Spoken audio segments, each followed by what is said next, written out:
ایک دفعہ کا ذکر ہے کہ ایک گھنا جنگل تھا۔ وہ جنگل انتہائی خوبصورت تھا اور اس جنگل میں طرح طرح کے جانور آپس میں مل جل کر رہتے تھے۔ ان جانوروں میں آپس میں بے حد پیار تھا۔ اس جنگل میں ہر قسم کے درخت تھے۔ دو درخت جو آمنے سامنے تھے، ایک درخت پر کوا رہتا تھا۔ کوا انتہائی مغرور اور گھمنڈی تھا اور وہ اپنے ساتھ رہنے والی چڑیا سے بہت جلتا تھا۔ چڑیا اپنے بیٹے سونو کے ساتھ اس کے پڑوس میں درخت پر رہتی تھی اور اپنے بیٹے سے بہت پیار کرتی تھی۔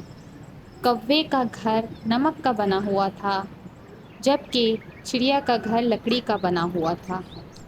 ایک دن چڑیا اپنے بیٹے کے لیے کھچڑی بنا رہی تھی کہ اس نے دیکھا کہ اس کے پاس نمک ختم ہو گیا ہے۔ اس نے سوچا کیوں نہ کوے بھائی سے نمک ادھار لے لیا جائے۔ وہ کوے کے گھر گئی اور نمک ادھار مانگا۔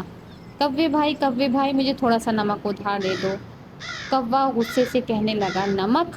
تمہیں کوئی نمک نہیں ملے گا، یہاں سے چلی جاؤ۔ چڑیا نے مایوس ہو کر کہا، کوے بھائی تھوڑا سا نمک دے دو، میں اپنے بیٹے کے لیے کھچڑی بنا رہی ہوں۔ مگر کوے کو اس پر ترس نہ آیا۔ اس نے کہا، یہاں سے چلی جاؤ اور اگر واپس آئیں تو اچھا نہیں ہوگا۔ چڑیا مایوس ہو کر اپنے گھر واپس چلی گئی۔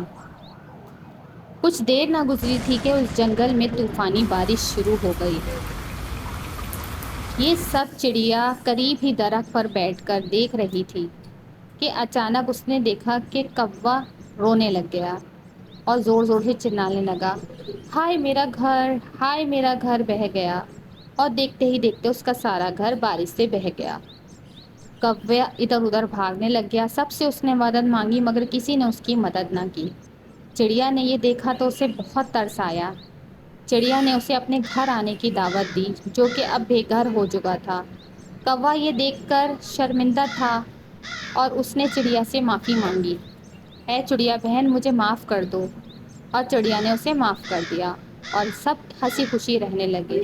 تو دوستو، اس کہانی کا سبق کیا ہے؟ اس کہانی سے ہمیں یہ سبق ملتا ہے کہ ہمیں غرور نہیں کرنا چاہیے، کیونکہ غرور کا سر ہمیشہ نیچا ہوتا ہے۔ دوستو، میرے چینل کو لائک اینڈ سبسکرائب کرنا نہ بھولیے گا۔